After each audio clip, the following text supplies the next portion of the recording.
So hello दोस्तों, welcome है new video में। आज है हमारा बिजनेस कम्युनिकेशन का रिवीजन का डे। स्टार्ट करते हैं। चलो, फर्स्ट यूनिट में पहला टॉपिक देखते हैं हम, role of communication. Role of communication क्या है हमारे, सबसे पहले देखते हैं हम कम्युनिकेशन है क्या। कम्युनिकेशन का मतलब होता है कोई भी हमारे जो फैक्ट्स हैं, आइडियाज हैं, ओपिनियंस हैं, हम उनको किसी और इंडिविजुअल पर्सन है या ग्रुप ऑफ पर्सन है उनके बीच में ट्रांसफर करना चाहते हैं या उनके लिए हम ट्रांसफर करना चाहते हैं, वो हमारी कम्युनिकेशन कहलाता है। अब इसका रोल क्या है, पहला क्या हो जाएगा, हम इंफॉर्मेशन एक्सचेंज करते हैं, गोल अचीवमेंट के लिए करते हैं, डिसीजन बनाने के लिए करते हैं, बिजनेस की मार्केटिंग करने के लिए भी हम कम्युनिकेशन करते हैं। कम्युनिकेशन जो वर्ड है वो कहाँ से निकला है, कम्युनिस्ट वर्ड से निकला है जो लैटिन भाषा का है और जिसका मतलब होता है कॉमन। मतलब इस जो वर्ड है कम्युनिस्ट, इसका मतलब होता है कॉमन। नेक्स्ट टॉपिक देखते हैं, nature of communication. Nature of communication मतलब एक तो ये टू वे प्रोसेस है, मतलब ये दोनों तरफ से दोनों तरफ से होती है। इसमें 2% कंपलसरी होते हैं, कम से कम 2% तो होने ही चाहिए, एक सेंडर और एक रिसीवर। कंटिन्यूस प्रोसेस है, हमेशा चलती रहती है। डायनामिक प्रोसेस मतलब इसका जो नेचर है वो डिफरेंट है, मतलब वो चेंज होता रहता है। फिर है परवेसिव। परवेसिव मतलब ये हर लेवल पर पाई जाती है। टू पीपल मतलब कम से कम दो पीपल इसके अंदर इंक्लूड होने चाहिए। एक्सचेंज मतलब ये एक्सचेंज करता है आइडियाज को, ओपिनियंस को। और meaning of unifying organisational activities मतलब जो ह्यूमन और फिजिकल रिसोर्सेज हैं, ये उसको ऑर्गेनाइजेशनल आउटपुट के अंदर कन्वर्ट करता है। दो तरीके से हो सकता है, वर्बल भी और नॉन वर्बल भी। वर्बल मतलब बोलकर और नॉन वर्बल मतलब लिखकर या किसी के सामने साइन दिखाकर, ऐसा कुछ। म्यूचुअल अंडरस्टैंडिंग मतलब दोनों की सहमति होती है, इसमें अंडरस्टैंडिंग क्रिएट होती है। गोल ओरिएंटेड होती है, ये हम किसी भी मैनेजमेंट की फाउंडेशन होती है। और ह्यूमन एक्टिविटी इन्वॉल्व होती है इसके अंदर। इंटरडिसिप्लिनरी फंक्शन होता है इसका। नेक्स्ट हम इसकी क्लासिफिकेशन देखते हैं कि क्लासिफिकेशन ऑफ कम्युनिकेशन क्या क्या है। अगर हम नंबर्स के बेसिस पर हम देखते हैं तो इसके 4 टाइप्स होते हैं, intrapersonal, interpersonal, group communication, mass communication. और अगर हम मीडियम के बेसिस पर देखते हैं तो वर्बल कम्युनिकेशन और नॉन वर्बल कम्युनिकेशन। अब देखते हैं कि इंट्रापर्सनल कम्युनिकेशन क्या होता है। सबसे पहले देखते हैं हम नंबर के बेसिस पर। तो पहला क्या है हमारा, इंट्रापर्सनल कम्युनिकेशन। इंट्रापर्सनल कम्युनिकेशन वो कम्युनिकेशन कम्युनिकेशन प्रोसेस है जिसमें कोई इंडिविजुअल खुद से बात करता है, जिसमें self talk, visualisation, recall etcetera ये सब चीजें आती हैं। नेक्स्ट है इंटरपर्सनल कम्युनिकेशन। इंटरपर्सनल कम्युनिकेशन का मतलब है दो या ज्यादा लोगों के बीच बातचीत करना। यानी जब आप किसी और से अपने थॉट्स, फीलिंग या आइडियाज शेयर करते हो तो वो इंटरपर्सनल कम्युनिकेशन कहलाती है। एग्जाम्पल, अगर किसी ऑर्गेनाइजेशन के अंदर हम किसी और इंसान से बात करते हैं तो वो हमारी इंटरपर्सनल कम्युनिकेशन कहलाती है। फिर है ग्रुप कम्युनिकेशन। ग्रुप कम्युनिकेशन का मतलब होता है जब एक से ज्यादा एक ग्रुप में मिलके बात करते हैं और अपने आइडियाज, थॉट या इन्फॉर्मेशन शेयर करते हैं। ये कम्युनिकेशन एक ग्रुप के अंदर होता है जहां सब लोग एक्टिवली पार्टिसिपेट करते हैं। ग्रुप कम्युनिकेशन का पर्पस होता है कि सब मेंबर्स अपने आइडियाज, ओपिनियंस और इन्फॉर्मेशन शेयर करें ताकि ग्रुप को अच्छा डिसीजन मेकिंग, प्रॉब्लम सॉल्विंग या प्लानिंग करने में मदद मिले। नेक्स्ट है हमारी मास कम्युनिकेशन। मास कम्युनिकेशन का मतलब है जब एक इंडिविजुअल या ऑर्गेनाइजेशन बहुत सारे लोगों तक इन्फॉर्मेशन, आइडिया या मैसेज भेजता है, यूजुअली मीडिया के चैनल्स के द्वारा, जैसे टीवी हो गया, रेडियो हो गया, सोशल मीडिया, न्यूज़पेपर एटसेट्रा। इसमें एक सोर्स होता है और बहुत सारे ऑडियंस को टारगेट किया जाता है। मास मीडिया के टाइप्स क्या-क्या हैं? पहला है प्रिंट मीडिया। प्रिंट मीडिया मतलब जिसमें हम कंटेंट को प्रिंटेड फॉर्म में रखते हैं। दूसरा है ब्रॉडकास्ट मीडिया। ब्रॉडकास्ट मीडिया वो मीडिया है जिसमें हम रेडियो और टेलीविज़न के थ्रू ब्रॉडकास्ट किया जाता है। फिर है बिलबोर्ड। बिलबोर्ड जैसे हमारे आउटडोर पर एडवर्टाइजिंग बोर्ड्स लगे हुए होते हैं हाई ट्रैफिक एरियाज़ में, और इनका पर्पस होता है लोगों तक शॉर्ट और इम्पैक्टफुल मैसेज पहुँचाना। डिजिटल मीडिया फिर नेक्स्ट होता है, जिसका मतलब होता है जो इंटरनेट और डिजिटल डिवाइसेज़ जैसे लैपटॉप, स्मार्टफ़ोन, टैबलेट, इन सब का यूज़ कर हम अपनी इन्फॉर्मेशन को शेयर करते हैं। फिर देखते हैं मीडियम के बेसिस पर हमारे कितने टाइप्स होते हैं। पहला होता है वर्बल कम्युनिकेशन। वर्बल कम्युनिकेशन का मतलब है जब हम अपने थॉट्स और आइडियाज़ को शब्दों के थ्रू एक्सप्रेस करते हैं, यानी हम जो कुछ बोलते हैं वो वर्बल कम्युनिकेशन के अंदर आता है। टाइप्स ऑफ वर्बल कम्युनिकेशन में पहला होता है ओरल कम्युनिकेशन। ओरल कम्युनिकेशन मतलब जब हम मुँह से बात करते हैं वर्ड्स का यूज़ करते हुए। इसमें हमारी face to face communication, video conferencing, interviews, voice chat etcetera ये सब आती हैं। फिर हमारा रिटन कम्युनिकेशन। रिटन कम्युनिकेशन का मतलब होता है जब हम लिखकर बातें करते हैं। इसके अंदर हमारे लेटर्स, ईमेल, एसएमएस, रिपोर्ट्स ये सब सारी चीज़ें आती हैं। फिर नेक्स्ट आता है हमारा non verbal communication. Non verbal communication का मतलब है जब हम अपनी body language, facial expression, gesture, postures के थ्रू अपने थॉट, फीलिंग्स, मैसेज का एक्सप्रेस करते हैं, बिना शब्दों के इस्तेमाल किए। हम अपनी बॉडी और फेस के थ्रू दूसरों से कम्युनिकेशन करते हैं, जो कि वर्बल कम्युनिकेशन के अलावा होता है।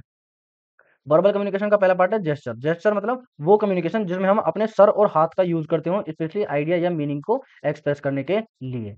फिर दूसरा पार्ट है इसका पोस्चर। पोस्चर कम्युनिकेशन का मतलब है कि आपका बॉडी पोजीशन या पोस्चर कैसे आपके थॉट्स, इमोशंस और इंटेंशंस को दूसरे तक कन्वे करता है। जब हम बात करते हैं तो सिर्फ हमारी आवाज़ या शब्दों से नहीं बल्कि हमारे बॉडी मूवमेंट, स्टांस और पोस्चर से भी हम अपने मैसेज दे रहे होते हैं। ये नॉन वर्बल कम्युनिकेशन का पार्ट है।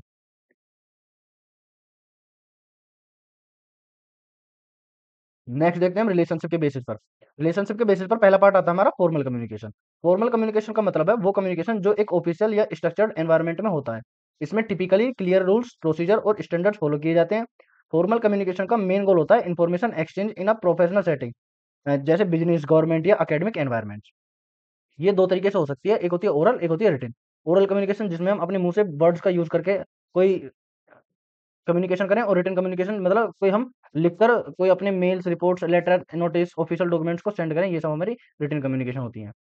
दूसरा नेक्स्ट है फॉर्मल कम्युनिकेशन के 4 टाइप्स होते हैं। पहला downward, upward, horizontal, diagonal. Downward communication क्या होता है? जब मैनेजर या सुपीरियर अपने सबऑर्डिनेट को इंस्ट्रक्शन दें। अपवर्ड कम्युनिकेशन क्या होता है? जब एम्प्लॉय अपने सुपीरियर्स को इन्फॉर्मेशन प्रोवाइड कराएं। हॉरिजॉन्टल कम्युनिकेशन क्या होता है? जब सेम लेवल के लोग और सेम डिपार्टमेंट के लोग या डिफरेंट डिपार्टमेंट के लोग एक साथ बात करें या अपनी कम्युनिकेशन को एक्सचेंज करें। फिर नेक्स्ट है डायगोनल कम्युनिकेशन। डायगोनल कम्युनिकेशन उन दो लोगों के बीच में फ्लो होती है जिनकी ना तो अथॉरिटी सेम होती है और ना उनके डिपार्टमेंट सेम होते हैं। नेक्स्ट है इनफॉर्मल कम्युनिकेशन। इनफॉर्मल कम्युनिकेशन का मतलब है वो कम्युनिकेशन जो ऑफिशियल या स्ट्रक्चर प्रोसीजर के अलावा होती है। नेक्स्ट हमारा नेक्स्ट हमारा इनफॉर्मल कम्युनिकेशन। इनफॉर्मल कम्युनिकेशन का मतलब है वो कम्युनिकेशन जो ऑफिशियल या स्ट्रक्चर्ड प्रोसेस के अलावा होती है। इसका मतलब ये है कि इसमें ना तो कोई स्ट्रक्चर फॉलो किया जाता है, ना इसमें कोई प्रोसेस फॉलो की जाती है। ये कम्युनिकेशन पर्सनल रिलेशनशिप और सोशल इंटरेक्शन पर बेस होती है और जनरली कैजुअल और स्पॉन्टेनियस होती है। इनफॉर्मल कम्युनिकेशन में कोई स्पेसिफिक रूल या फॉर्मल चैनल्स का यूज नहीं होता है और ये फ्री। नेक्स्ट हम इनफॉर्मल का पार्ट देखते हैं, तो इसका जो पार्ट है वो है ग्रेपवाइन। ग्रेपवाइन एक ऐसी कम्युनिकेशन है जो इनफॉर्मल नेटवर्क है जिसमें इन्फॉर्मेशन लोग एक दूसरे के थ्रू विस्पर या रूमर के फॉर्म में पास करते हैं। ये टिपिकली अनऑफिशियल और अनवेरिफाइड होती है। इसके मेरिट क्या है? एक तो तेजी से होती है, इसका ट्रांसमिशन तेजी से होता है, फीडबैक इसका जल्दी से मिलता है, साइकोलॉजिकल सेटिस्फैक्शन प्रोवाइड करता है। इसके अंदर लेस क्रेडिबल इन्फॉर्मेशन होती हैं, कंप्लीट इन्फॉर्मेशन कभी नहीं होती, रूमर्स होती हैं और इसका कॉन्फिडेंशियल इन्फॉर्मेशन लीक होने का खतरा रहता है। नेक्स्ट देखते हैं हम हमारे जो ग्रेपवाइन है उसके कितने पार्ट्स हो सकते हैं। देखो, पहला है single state chain. Single state chain का मतलब है इसमें एक पर्सन दूसरे से कम्युनिकेट करेगा और दूसरा तीसरे से, और सो ऑन। नेक्स्ट है फिर गॉसिप चेन। गॉसिप चेन एक इनफॉर्मल और जल्दी स्प्रेड होने वाली कम्युनिकेशन है। बेसिकली होता क्या है कि इसमें एक पर्सन होता है, वो एक ग्रुप की तरह वर्क करता है। वो एक एक जो है वो बी से भी बात करेगा, सी से भी, डी से भी, ई से भी। नेक्स्ट हमारा प्रोबेबिलिटी चेन। प्रोबेबिलिटी चेन क्या होता है? इसमें एक सीक्वेंस फॉलो होता है, मतलब ए ने अगर 3 बंदों से बात करी है तो वो 3 जो है अगले 2-2 से करके बात करेंगे। इसमें एक सीक्वेंस फॉलो किया जाता है और ये रैंडम प्रोसेस भी होती है। वो 3 बंदे कोई से भी हो सकते हैं और वो जो नेक्स्ट 2-2 बंदे होंगे वो कोई से भी हो सकते हैं। फिर नेक्स्ट है क्लस्टर चेन। क्लस्टर चेन का मतलब क्या होता है? जो ए बंदा है वो बी से बात कर सकता है, सी से भी, मतलब वो एनोनिमस किसी से बात कर सकता है, और जो नेक्स्ट बंदा है उसने हो सकता है कि बात ना भी की हो, लेकिन जो अगले 2 बंदे हैं उनमें से भी किसी ने एक ने की हो और किसी एक ने ना की हो। इसमें सिर्फ हम एक नॉर्मल इंटेंशंस क्रिएट करते हैं। नेक्स्ट हमारा सर्कल स्ट्रक्चर। सर्कल स्ट्रक्चर में क्या होता है? ये चेन स्ट्रक्चर का फ्री सिंबल होता है, लेकिन इसमें हायरार्की थोड़ी कम फॉलो होती है। नेक्स्ट हम डिफरेंस देखते हैं जेस्चर और पोस्चर्स में। जेस्चर क्या होता है? Gesture refer to a movement of part of the body, specially a hand और द हेड। मतलब जेस्चर सिर्फ बॉडी के एक सिंगल एक पार्ट के मूवमेंट को बोलते हैं, या तो बॉडी मतलब सॉरी, या तो हेड या फिर हैंड। लेकिन पोस्चर जो होता है उसके अंदर पूरी बॉडी की मूवमेंट एक साथ इन्वॉल्व होती है, इन्वॉल्व द होल बॉडी। और जेस्चर में क्या होता है? Only involve a part of the body. और जेस्चर में क्या होता है? Can be used to replace word, मतलब ये वर्ड्स को रिप्लेस करने में मदद कर सकता है। और पोस्चर्स में क्या होता है? Don't do not replace words, मतलब जो वर्ड्स हैं उनको ये रिप्लेस नहीं करता है। जेस्चर्स में क्या होता है? Can be used to indicate attitude and emotion, ये एटीट्यूड या इमोशन शो कराने के लिए यूज हो सकता है। लेकिन अगर हम पोस्चर की बात करें तो ये कॉन्फिडेंस लेवल, हमारा मूड, हमारा एटीट्यूड दिखाने के लिए शो होगा।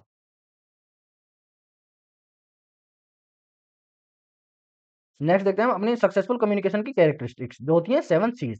इसमें पहला आता है कंप्लीट। कंप्लीट का मतलब होता है जो भी जरूरी इंफॉर्मेशन है वो कंप्लीट होनी चाहिए, जैसे सारी नेसेसरी फैक्ट्स और स्टेप्स इंक्लूड करो जो ऑडियंस को एक्शन लेने में मदद करें।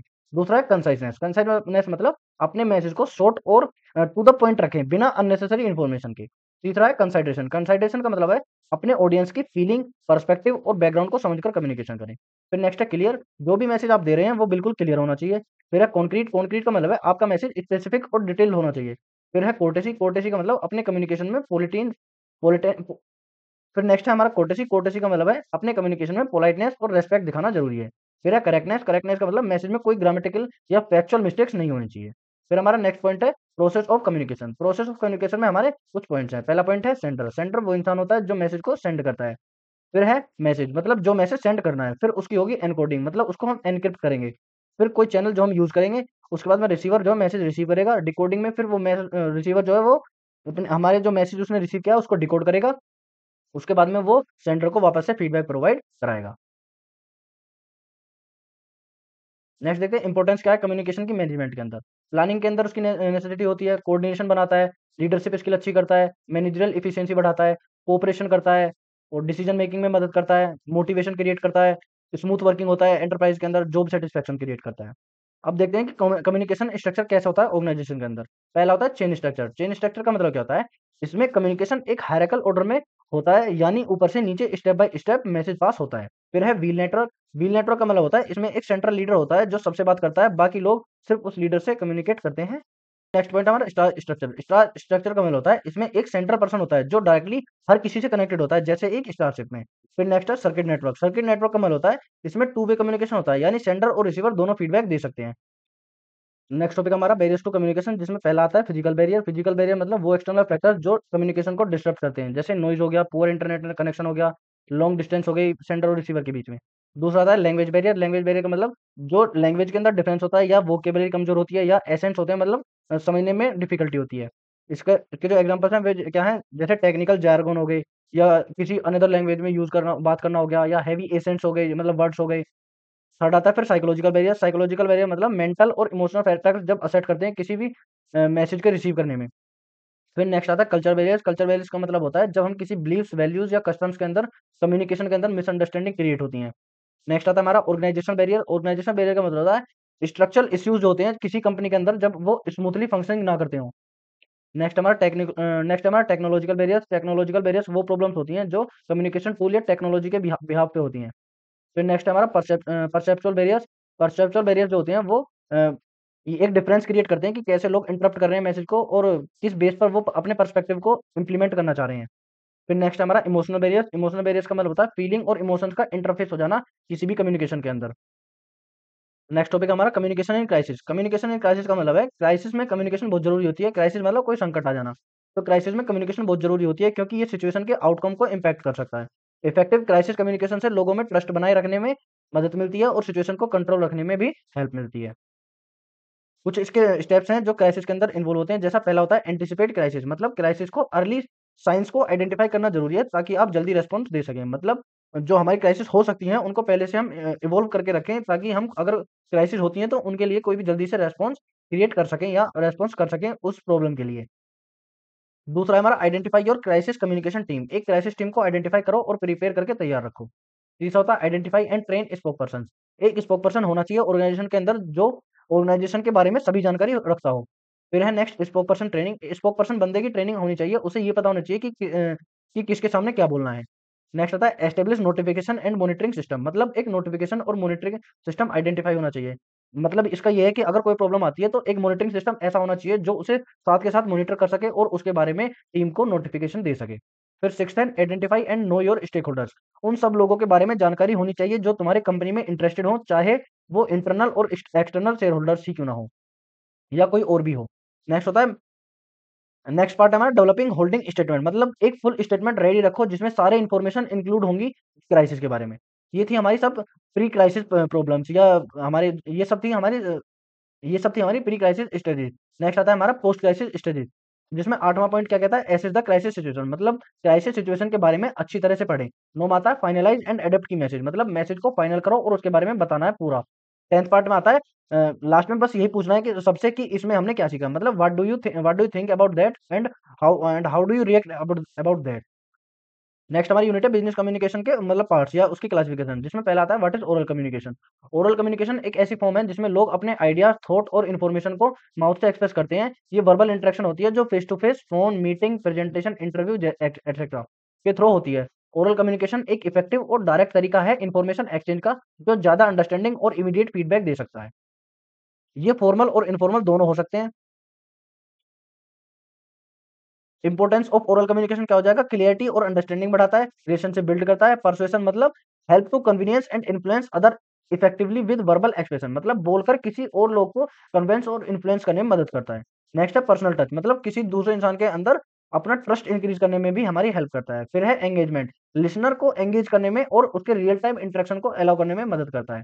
फिर है एफिशिएंसी इंक्रीज करने में मदद करता है। नॉन वर्बल क्यूज मतलब एनहेंस करता है उस मैसेज बॉडी को जिसने वो मैसेज या कुछ फेशियल एक्सप्रेशन या टोन जो है उनकी अच्छी तरीके से मैसेज को पास कर सकें। फिर है इमीडिएट फीडबैक, मतलब कोई भी अगर हमारे पास कम्युनिकेशन हुई है तो हम उसका जस्ट जस्ट इन टाइम में हम उसका फीडबैक प्रोवाइड करा सकते हैं। फिर नेक्स्ट है फ्लेक्सिबिलिटी। फ्लेक्सिबिलिटी का मतलब है enable adjustment based on the listener reaction and understanding. जैसा लिसनर ने रिएक्ट किया है और समझा है वैसे ही एडजस्टमेंट को एनेबल कर देता है।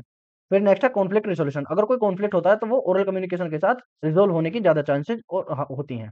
नेक्स्ट प्रिंसिपल देखते हैं इफेक्टिव ओरल कम्युनिकेशन के। पहला, वेल प्लान होना चाहिए हमारा कम्युनिकेशन। दूसरा, हमारी जो प्रोनाउंसिएशन है वो क्लियर होनी चाहिए। फिर ब्रेविटी होनी चाहिए, मतलब मैसेज कम से कम वर्डों में और इफेक्टिव होना चाहिए। फिर प्रिसिशन होनी चाहिए, मतलब जो भी वर्ड्स हम लिख रहे हैं वो सारे के सारे क्लियर होने चाहिए। फिर हम जो वॉइस यूज करते हैं वो नेचुरल होनी चाहिए, और हमारे जो सेंटेंस या हमारा जो मैसेज है उसका एक लॉजिकल सीक्वेंस होना चाहिए। नेक्स्ट हम ओरल कम्युनिकेशन के टाइप देखते हैं। पहला होता है इंट्रापर्सनल। जो इंट्रापर्सनल का मतलब जब हम खुद से टॉक करते हैं, और इंटरपर्सनल वो होता है जिसमें हम किसी दूसरे लोगों से बात करते हैं। स्मॉल ग्रुप मतलब जब हमारा ग्रुप जो है वो 5 और 10 लोगों के बीच का होता है, और हम उसमें एक दूसरे से जो हमारी आइडियाज ओपिनियंस हैं इनको हम एक्सचेंज करते हैं। फिर है पब्लिक कम्युनिकेशन, मतलब जिसके अंदर एक बहुत सारे ऑडियंस होते हैं और एक स्पीकर होता है, इनके बीच में बातचीत होती है। फिर नेक्स्ट है मास कम्युनिकेशन। मास कम्युनिकेशन का मतलब है जब बहुत सारे रिसीवर्स होते हैं और एक सेंडर होता है, लेकिन वो सेंडर मैसेज को मीडिया के थ्रू सेंड करता है। फिर है कॉर्पोरेट ऑर्गन को नेक्स्ट है फिर कॉर्पोरेट कम्युनिकेशन। कॉर्पोरेट कम्युनिकेशन का मतलब है जब ऑर्गेनाइजेशन के मेंबर के साथ हम कोई कम्युनिकेशन करते हैं तो वो कॉर्पोरेट कम्युनिकेशन कहलाती है। नेक्स्ट टॉपिक है कन्वर्सेशन कंट्रोल। कन्वर्सेशन कंट्रोल का मतलब है अपनी बात को इफेक्टिवली गाइड करना और डिस्कस को फोकस करना। इसमें पहला पॉइंट क्या है, एक्टिव लिसनिंग, ध्यान से सुनो और समझो। सेट द एजेंडा, अपना जो गोल है उसको रेडी रखो और क्लियर रखो। पोलाइट इंटरप्रेशन, अगर तुम्हें इंटरप्ट करना जरूरी है तो पोलाइटली करो, और अगर जरूरी है तो ही करो। स्टे ऑन द टॉपिक, अपने टॉपिक पर रहो। आस्क ओपन एंडेड क्वेश्चन, मतलब इंटरेक्टिव क्वेश्चन पूछो ताकि डिस्कशन बढ़े। यूज ट्रांजिशनल फ्रेजेज, मतलब स्मूथली एक पॉइंट से दूसरे पॉइंट पर शिफ्ट करते रहो। Summarise and paraphrase, important points को समराइज करो और क्लियर रखो।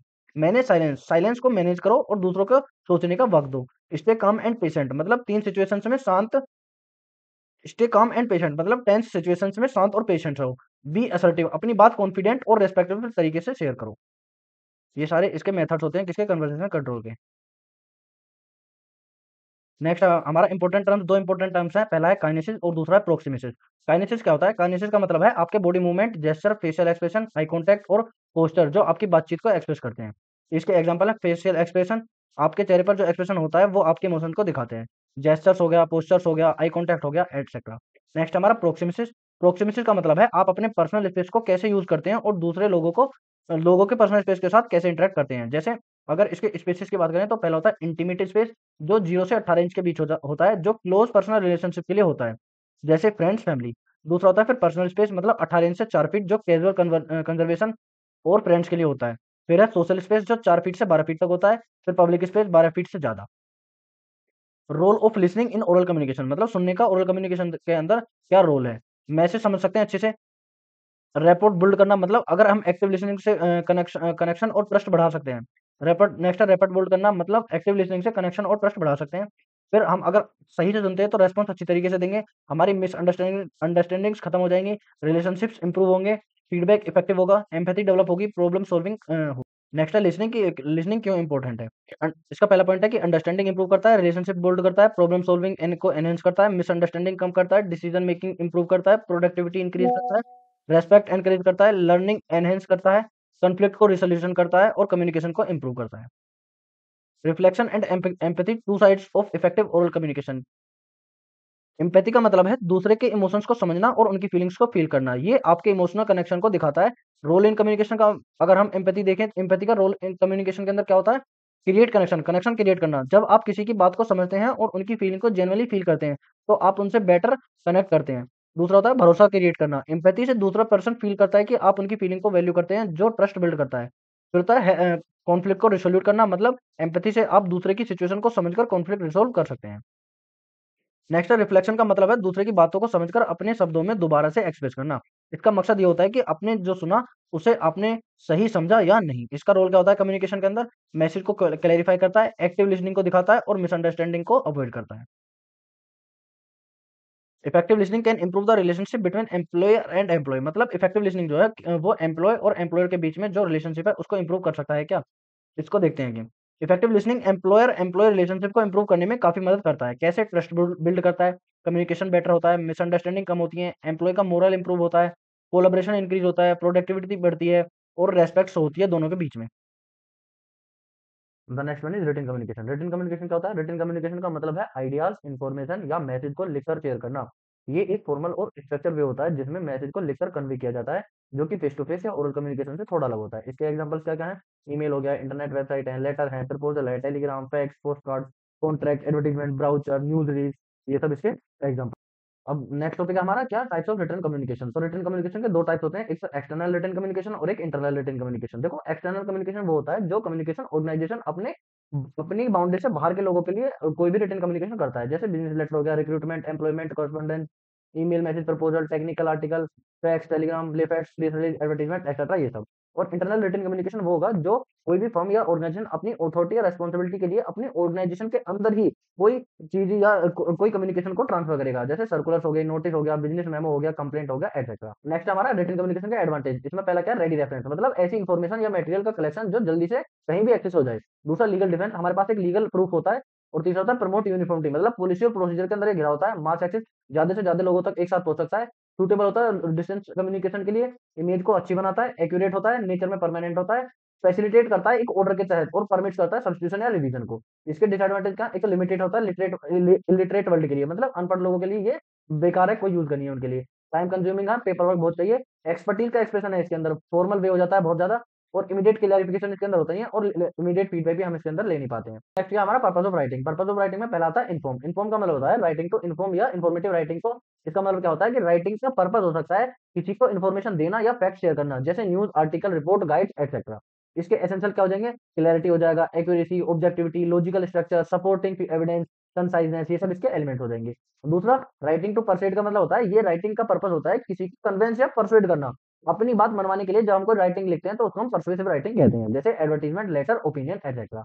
इसके एसेंशियल कहा है? क्लियर आर्गुमेंट है, strong evidence, emotional appeal, counter argument, persuasive language और call to action. Call to action का मतलब होता है अपनी राइटिंग से एंड में रीडर को स्पेसिफिक एक्शन लेने के लिए एनकरेज करना। अब सोर्सेज कहा परsuasive राइटिंग के? ओपिनियन एसेज हो गए, लेटर हो गया एडिटर के लिए, एडिटोरियल्स हो गए, बिजनेस और रिसर्च के प्रपोजल हो गया, रिव्यूज हो गए, रिलीजन हो गया, literature of a political party हो गया या सोशल ऑर्गेनाइजेशन किसी का लिटरेचर हो गया। अब प्रिंसिपल क्या है इफेक्टिव राइटिंग के? इजीली अंडरस्टैंडेबल है, शॉर्ट और कंप्लीट है, ग्रामेटिकली करेक्ट है, ऑथेंटिक है, इसमें एक बहुत विनम्रतापूर्ण वाली टोन यूज होती है, एक सिस्टमेटिक फॉलो होता है इसमें।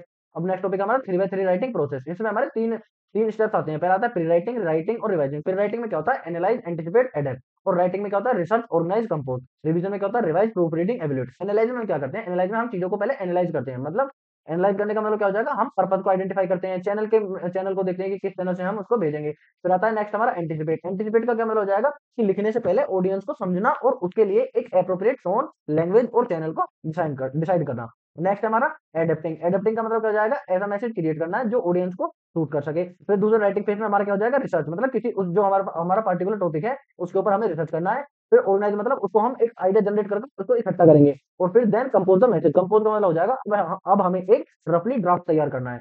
फिर थर्ड इसमें क्या हो जाएगा? Revising phase. रिवाइज मतलब रिवाइज, जो हमने लिखा है हम उसको एक बार रिवाइज करेंगे।